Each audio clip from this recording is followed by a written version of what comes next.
Shalom Bapak Ibu, sahabat Galilea yang diberkati oleh Tuhan Yesus. Apa kabar hari ini? Ada sukacita, amin. Ada haleluya, haleluya. Katakan haleluya saudara ya. Ya, bangun pagi harus penuh sukacita. Ingat bahwa sukacita itu bukan sebuah keadaan, tetapi sebuah keputusan. Amin. Haleluya. Ada banyak hal yang terjadi dalam hidup ini yang membuat kita tidak bersukacita. Tetapi sukacita itu adalah sebuah keputusan. Amin. Maka itu saudara, orang yang bersukacita, Tuhan suka, Tuhan senang. Tuhan gak mau kita murung-murung, Tuhan gak mau kita ngedumel, Tuhan gak mau kita bersungut, berkeluh kesah, ya. Tapi Tuhan mau kita bersukacita. Kenapa? Kalau hati kita bersukacita, ayat selanjutnya di 1 Tesalonika pasal 5 itu ya bersyukur ya. Di ayat 18 katakan mengucap syukur. Kalau di ayat 16 kalau nggak salah bersukacitalah senantiasa. Di ayat 17 dikatakan tetaplah berdoa. Lalu di ayat 18 mengucap syukur dalam segala keadaan. Baik saudara, mari kita siapkan diri kita. Kita memulai hari ini dengan firman Tuhan tentunya. Jangan lupa bahwa firman Tuhan itu adalah Tuhan sendiri. Ya, amin. Nah, karena itu kita berjalan bersama Tuhan. Kita akan mendengar firman Tuhan. Mari kita berdoa. Bapa Sorgawi, Bapa di dalam nama Tuhan Yesus, Allah yang Rahman dan Rahim. Kami kuduskan namamu, datanglah kerajaanmu jadi di bumi seperti di surga. Kami bersukacita di hari ini apapun situasinya. Karena kami ambil keputusan untuk bersukacita. Itu sebabnya kami mau baca dan merenungkan firman-Mu. Mengurapi kami dan apa yang kami baca kami mengerti. Menjadi rema dalam hidup kami. Di dalam nama Tuhan Yesus, haleluya, amin. Saudara, hari ini saya akan berbicara tentang belajar dari pengalaman. Di 2 Samuel pasal 12 ayat 13. Lalu berkatalah Daud kepada Natan, aku sudah berdosa kepada Tuhan. Dan Natan berkata kepada Daud, Tuhan telah menjauhkan dosamu itu. Engkau tidak akan mati. Saudara, setiap orang pernah melakukan kesalahan. Betul? Saudara pernah melakukan kesalahan? Nah, sering Pak Pendeta, haleluya. Saya juga pernah melakukan kesalahan. Ya, saudara, misalnya keputusan yang salah, ya, atau ya berbicara ya tanpa sadar ternyata salah, ya kan? Nah, jadi semua orang pernah melakukan kesalahan. Malaikat pernah melakukan kesalahan, ya, malaikat yang melakukan kesalahan jadi iblis. Ya, ini luar biasa kan? Malaikat yang melakukan dosa, melakukan kesalahan dibuang, dilempar jadi iblis. Nah, bagaimana dengan manusia membuat kesalahan, melakukan dosa? Tuhan datang untuk menyelamatkan. Itu luar biasa. Nah, saudara, kita tidak bahas itu. Saya mau katakan bahwa setiap orang pernah melakukan kesalahan, namun hendaknya kita mampu memperbaiki kesalahan itu dan berusaha untuk tidak mengulanginya. Amin. Jadi bukan bagaimana engkau hidup tanpa kesalahan, tetapi bagaimana engkau memperbaiki kesalahan itu dan tidak mengulanginya. Tidak mengulangi kesalahan yang sama. Tapi juga tidak mengulangi atau melakukan kesalahan yang lain. Gitu loh saudara ya. Nah, jadikan pengalaman itu sebagai apa ya? Ya, pengalaman yang berharga. Karena pengalaman adalah guru yang terbaik. Jadi kalau saudara pernah melakukan kesalahan, ya, jadikan itu sebagai pengalaman yang berharga untuk merubah ya kesalahan itu, memperbaiki kesalahan itu dan kita tidak mengulanginya. Makna dari pengalaman adalah guru terbaik yang sering kita dengar ya. Orang bilang pengalaman adalah guru terbaik. Makna dari pengalaman adalah guru terbaik adalah adanya suatu kejadian atau peristiwa yang menimpa hidup kita di masa lalu. Baik menyenangkan ataupun tidak menyenangkan. Kemudian kita menjadikannya sebagai suatu pelajaran, peringatan, dan motivasi yang berharga dalam menyikapi dan menentukan langkah perjalanan hidup kita selanjutnya. Ada pepatah yang mengatakan begini,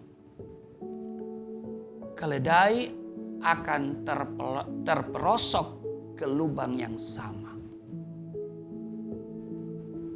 Nah saudara, jika kita tidak mau belajar dari pengalaman, suatu saat kita akan melakukan kesalahan yang sama. Bahkan mungkin lebih parah lagi dari yang sebelumnya.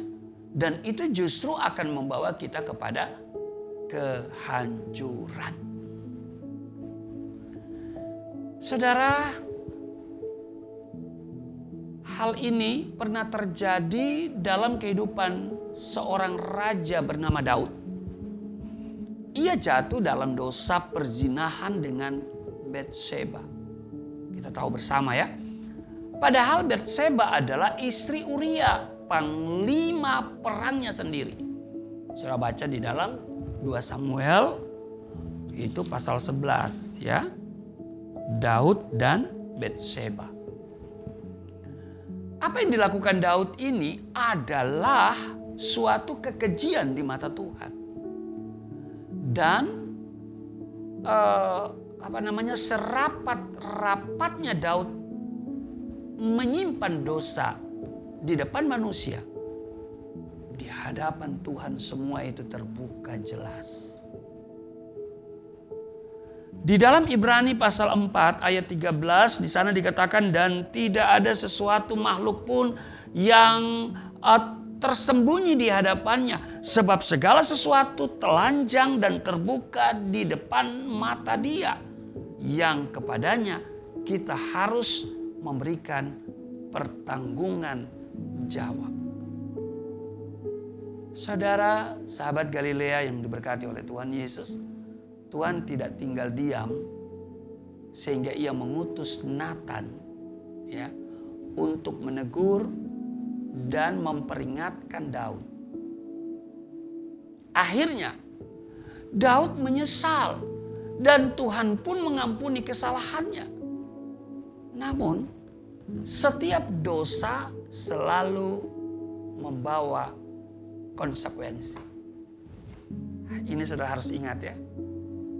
Dosa Tuhan ampuni, tetapi setiap dosa selalu membawa konsekuensi.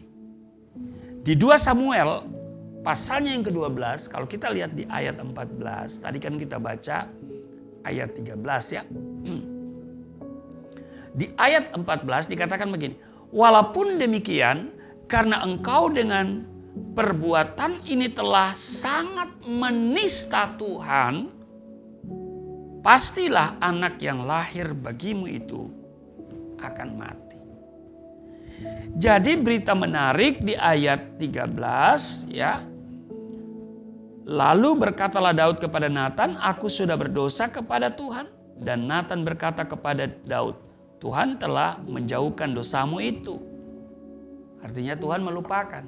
Tetapi karena dia sudah melakukan dosa dan dosa itu berarti dia menista Tuhan, maka sedihlah hati Tuhan dan konsekuensinya adalah anak ya yang lahir bagimu itu akan mati.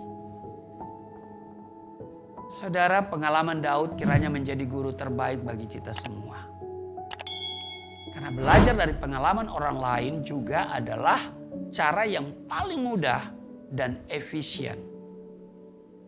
Ingat, setiap perbuatan dosa selalu membawa dampak yang sangat mengerikan. Oleh karena itu saudara, jangan main-main dengan dosa. Bereskan dosamu. Tuhan dengan tangan terbuka berkata, marilah kepadaku. segeralah bertobat. Pasti Tuhan mengampuni dan memulihkan keadaanmu. Tuhan Yesus memberkati, mari kita berdoa. Hari ini ada sukacita bagi kami karena Tuhan melupakan dosa-dosa kami dan akan pasti memulihkan keadaan kami jika kami bertobat dengan sungguh-sungguh. Kami bisa belajar dari pengalaman, baik pengalaman kami maupun pengalaman orang lain, terutama apa yang kami baca dari kisah ini, Daud dan Nathan. Ya, setelah Daud melakukan dosa perzinahan, Nathan yang Tuhan utus untuk mengingatkan Daud, dan Daud menyadari, Daud menyesal, dan Daud bertobat. Tuhan pulihkan, tetapi ada konsekuensi. Anak yang lahir dari itu akan mati. Tolong kami Tuhan, dosa-dosa kami percaya Engkau sudah lupakan. Dan kami mau menyelesaikan dosa kami, sehingga kami hidup di dalam kebenaran, kemerdekaan, dan lebih daripada itu kami hidup di dalam perkenanan Tuhan.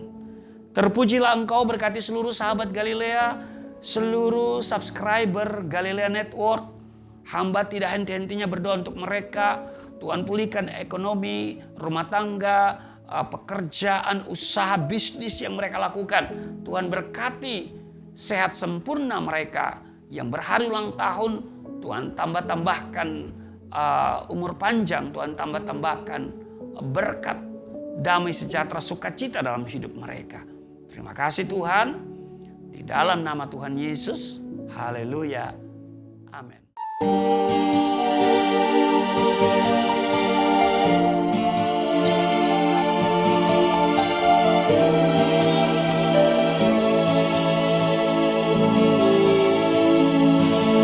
Bapa kami yang di surga, dimuliakanlah namamu. Datanglah kerajaan, jadilah kehendakmu di bumi seperti di surga.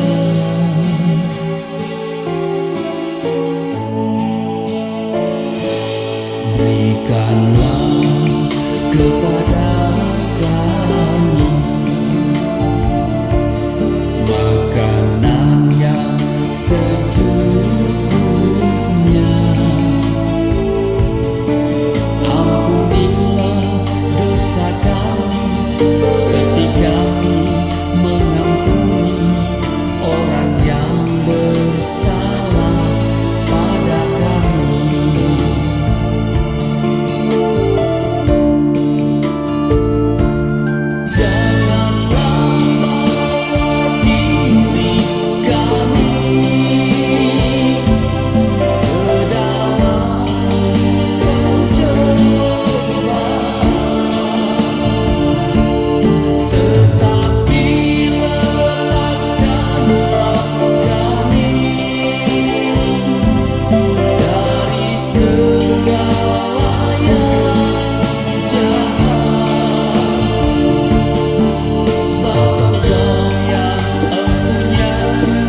Kerajaan